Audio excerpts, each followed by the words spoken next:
అందరికీ నమస్కారం. నేను Swaroopa Potlapalli. Welcome to I dream.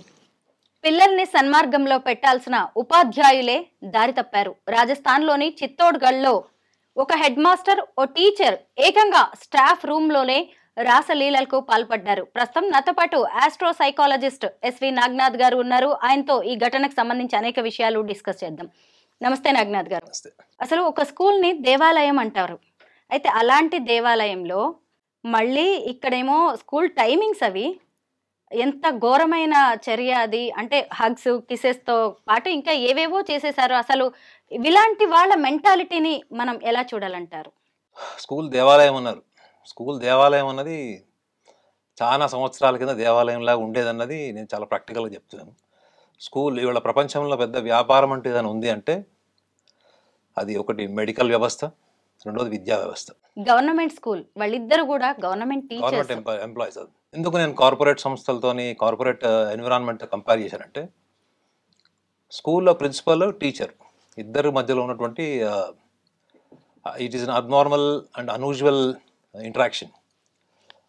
ఈ ఇంటరాక్షన్ వెనక ఒక పర్పస్ ఉన్నట్టే అనిపించింది. ఎందుకంటే ఆ మహిళ కూడా ఆ ప్రిన్సిపల్తో పాటు అంతే ఈక్వల్గా మర్డర్ సినిమాలో మల్లికా శరావత్ని గుర్తు చేసేలాగా బిహేవ్ చేసింది ఆనెస్ట్లీ. సో అవసరాలు మనిషి యొక్క ఆలోచన విధానాన్ని మార్చేస్తున్నాయి అనడానికి one of the finest example. మీరు ఎవరికైతే రోల్ మోడల్ లాగా ఉండాలో ఒక స్కూల్లో, ఒక టీచర్గా కావచ్చు, ప్రిన్సిపల్గా కావచ్చు. నేను స్కూల్ చదువుకునే రోజుల్లో ప్రిన్సిపల్ వస్తున్నారంటే మొత్తం స్కూల్ అంతా ఒక్కసారి సౌండ్ ఇట్లా పిన్ డ్రాప్ సైలెంట్ అయిపోయింది. ఒక పర్టికులర్ ఇంగ్లీష్ టీచర్ వస్తుంది, ఫిజిక్స్ సార్ వస్తున్నాడు అంటే ఒక రకమైనటువంటి భయము, యాంగ్జైటీ పెరిగిపోయేది. కానీ ఇప్పుడు ఇట్లాంటివి చూసినప్పుడు ఏమనిపిస్తుంది, నిజంగా మనం చదువుకున్న రోజుల్లో ఎడ్యుకేషన్ సిస్టమ్ ఎట్లా ఉంది, ఇప్పుడు ఎలా ఉంది అనుకుంటే అప్పుడు మార్కుల త్రయంలోనే ఉన్నాము, ఇప్పుడు మార్కుల త్రయంలోనే ఉన్నాము. కానీ మారిందల్లా ఏంటి అంటే టీచర్లకి, ప్రిన్సిపల్స్కి స్కూల్ ఎన్విరాన్మెంట్లో వాళ్ళ ఇండివిజువల్ ఎథిక్స్ మారినాయి. ఇది ఒక విషయంలోనే కాదండి, మొన్న మీరు ఒక హైకోర్ట్ ఎన్విరాన్మెంట్లో కూడా ఒక అడ్వకేట్తో కూడా మీరు ఇలాంటి సంఘటన చూసి ఉంటుంది, కూడా వైరల్ అయింది. సో ఇక్కడ మనము అది కంప్లీట్గా ఇండివిజువల్ పర్సనల్ ఎథిక్స్ కింద చూడాలండి. మనం దాన్ని జనరలైజ్ చేసి చెప్పలేము. పర్సనల్గా ఏంటంటే వాళ్ళిద్దరి మధ్యలో అది ఆ ఇంటిమెసీ అన్నది అక్కడ మనం చూసినటువంటి ఒక వీడియో అది. కానీ బయట వాళ్ళిద్దరి మధ్యలో ఏ లెవెల్ ఇంటరాక్షన్ ఉండి ఉంటుందన్నది ఇది ఎక్స్ట్రా మ్యారిటల్ అఫేర్ కింద మనం కన్సిడర్ చేయొచ్చు దీన్ని. అది కేవలం స్కూల్ వరకే పరిమితమైందన్నది మాత్రం వాస్తవం కాదు అది. సో నా దృష్టిలో ఏంటంటే ఈ మధ్యకాలంలో extra marital affair, especially middle age crisis, మీరు సైకలాజికల్ యాంగిల్ ఏంటి అని అడిగారు కాబట్టి చెప్తున్నాను. ఈ కోరికలు ఏవైతే ఉన్నాయో, వీళ్ళు తీర్చుకోవాల్సిన కోరికలు, ఇవన్నీ కూడా వాళ్ళు డ్యూరింగ్ దర్ టీనేజ్లో కానీ అర్లీ యంగ్ ఏజ్లో కానీ వాళ్ళు అణుచుకున్నటువంటి చాలా రకాలైన ఫ్యాంటసీస్ ఇవి. వాళ్ళకి నచ్చిన ఆమెతో ఫ్యాంటసైజ్ చేయడం, నచ్చిన మగవాడితో ఫ్యాంటసైజ్ చేయడం, లేదా బాగా డబ్బున్న మగవాడితోనో లేదా బాగా అందంగా ఉన్న ఆడవాళ్ళతోని ఫ్యాంటసైజ్ చేయడం, అక్కడ పరిస్థితులు అనుకూలించలేకపోవడం. అవి ఏమైపోయినవి, మీకు ఒకటి స్లీపింగ్ మోడ్లో ఉంటాయి ఆ ఎమోషన్స్ అన్నీ కూడా. కానీ ఎప్పుడైతే మీరు ఒక ఉన్నతమైన స్థాయికి వచ్చారో, మీ కింద ఒక వ్యవస్థ ఉంది, ఆ వ్యవస్థ ఎప్పుడు మీకు తిరగబడదు.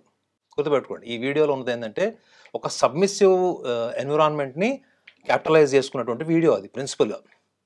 ఎందుకంటే వాళ్ళతో అవసరం ఉంటుంది ప్రిన్సిపల్తో. ప్రిన్సిపల్ గురించి కంప్లైంట్ చేస్తే వేరే అదర్ రిపర్కేషన్స్ కూడా ప్రిన్సిపల్ ఇన్ఫ్లుయెన్స్ చేయొచ్చు. సో కాబట్టి ఇక్కడ వాళ్ళకు ఉన్నటువంటి యంగ్ ఏజ్లో, అర్లీ యంగ్ ఏజ్లో కానీ టీనేజ్లో కానీ వాళ్ళకు ఉన్నటువంటి submissive sexual fanaticism, sexual kind of fantasies ఏవైతే ఉంటావో యంగ్ ఏజ్కి వచ్చేటప్పటికి అవి తీరకపోవడం వల్ల ఆపర్చునిటీని క్యాపిటలైజ్ చేసుకున్నటువంటి సందర్భాలని మనం ఆ వీడియోలో చూసామని నేను అనుకుంటున్నాను. రెండో విషయం కూడా మీరు గమనించండి, ఆ మహిళ కూడా అంతే ఉత్సాహంతో ఆ వీడియోలో అతనితోని ఆ ఇంటిమెసీ డెవలప్ చేసినట్టు కనిపించింది. సో దట్ షోస్ ఆ ఉమెన్కి హస్బెండ్తోని సెక్షువల్ సాటిస్ఫాక్షన్ లేదా, లేకపోతే ఎమోషనల్ సాటిస్ఫాక్షన్ లేదా, అంటే ప్రేమ, attention and at the same time sexual satisfaction. అక్కడైతే మనకి ఎటువంటి సెక్షువాలిటీ అనేది మనకి వీడియోలో కనపడలేదు. Only physical intimacy and exchange of some hugs and kisses కనిపించినాయి. So that shows they are emotionally more connected. మీరు చూడండి, ఒక వీడియోలో అతను డోర్ వేశాడు, ఒక 2-3 minutes తర్వాత మళ్ళీ వెళ్ళి డోర్ ఓపెన్ చేశాడు. So that shows whenever they get an opportunity they are getting into the physical intimacy. దాన్ని బట్టి చూస్తే ఏంటంటే ఇద్దరి మధ్యలో కూడా ఎమోషనల్ అన్స్టెబిలిటీ ఉంది. రెండోది డిస్లాయలిటీ అంటారు, అంటే you are not loyal to your own partner. So ఇవన్నీ బ్రేక్ చేసిన వాళ్ళు రేపు పొద్దున వాళ్ళు పిల్లల్లో కూడా ఈ ప్రిన్సిపల్ రేపు పొద్దున స్టూడెంట్స్ని కూడా అట్లా ప్రొవోక్ చేసి వాళ్ళ బలహీనతలు ఏమన్నప్పుడు వాడుకోవడం గ్యారెంటీ ఏంటి? He's not harmful to just school and teachers. He can be harmful to the any place is placed. అతను ఉన్నటువంటి ఎన్విరాన్మెంట్లో ఎక్కడైనా ఇటువంటి బలహీనమైనటువంటి ఆడవాళ్ళు ఉన్నప్పుడు అటువంటి అవకాశాన్ని సద్వినియోగం చేసుకోవడంలో వీళ్ళ మేధస్సును వాడేటువంటి అవకాశం కూడా బలంగా ఉంటుంది.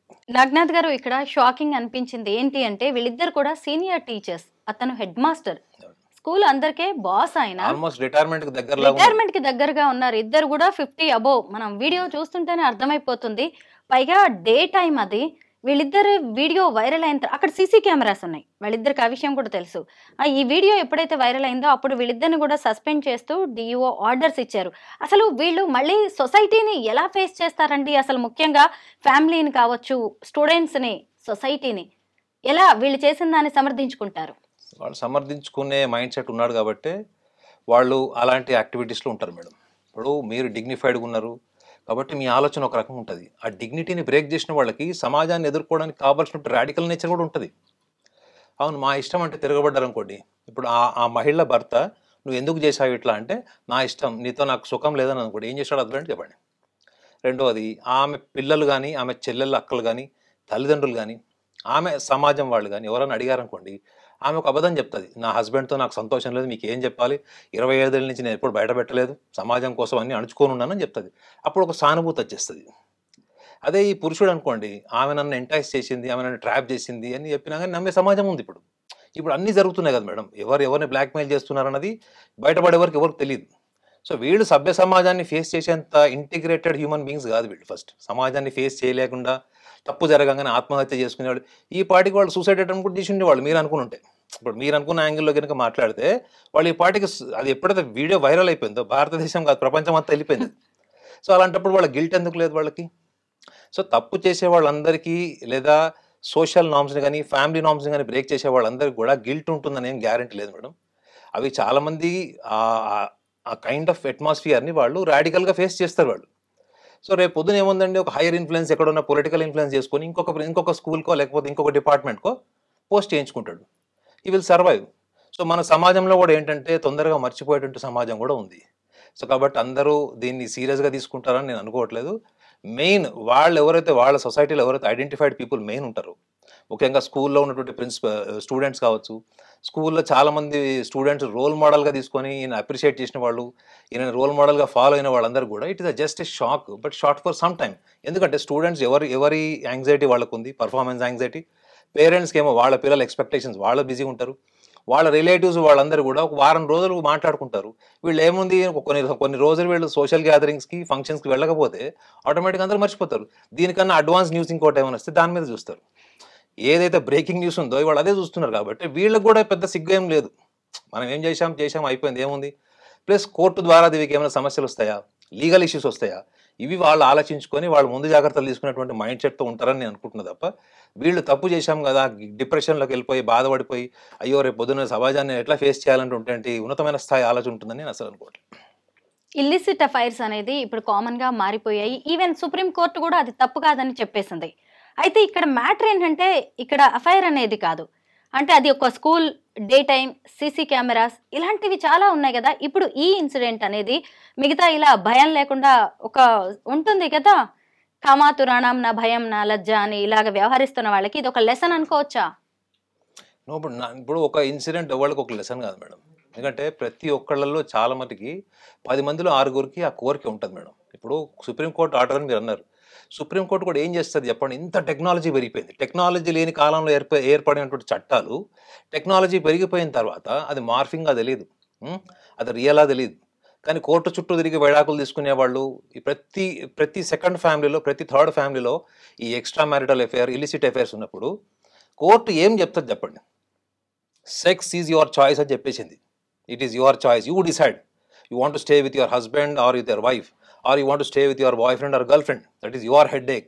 But you see that should not cause to damage your individual profile as well as your family అని చెప్పింది. కానీ వాళ్ళ ఫ్యామిలీస్లో ఎంతమంది కలిసి ఉన్నారు, కలిసి ఉన్న ఫ్యామిలీలో ఎంతమంది నిజంగా ఇటువంటి విషయాలు ప్రస్తావిస్తున్నారు అంటే నిజంగా లేదు. అసలు ఒక కుటుంబంలో తల్లిదండ్రులు పిల్లలకి ఎంత పర్యవేక్షణలో ఉన్నారు అన్న విషయాన్ని కూడా మనం దృష్టిలో పెట్టుకుంటే ఇటువంటి ఇన్సిడెంట్స్ని ఎవరు గుర్తుపెట్టుకుంటారు చెప్పండి? ఇది ఎవరికైనా సభ్య సమాజానికి ఒక లెసన్ అవుతుందంటే వాళ్ళ ఫ్యాంటసీస్ వాళ్ళకు ఉంటాయి. వాళ్ళ ఫ్యాంటసీస్ బయటపడే వరకు ఇంకొక వీడియో కోసం వెయిట్ చేయాలి మనం. సో 10 మందిలో 6 ఇటువంటి ఐడియాలజీ మైండ్ సెట్ ఉన్నప్పుడు ఈ వీడియో డెఫినెట్లీ 10 మందికి కళ్ళు తెరిపిస్తుంది, లేకపోతే ఒకళ్ళకి ఆదర్శం అవుతుంది, ఇట్లాంటివి చేయకూడదు, లేకపోతే మన స్కూల్ ఎన్విరాన్మెంట్ ఇలా చేయకూడదు.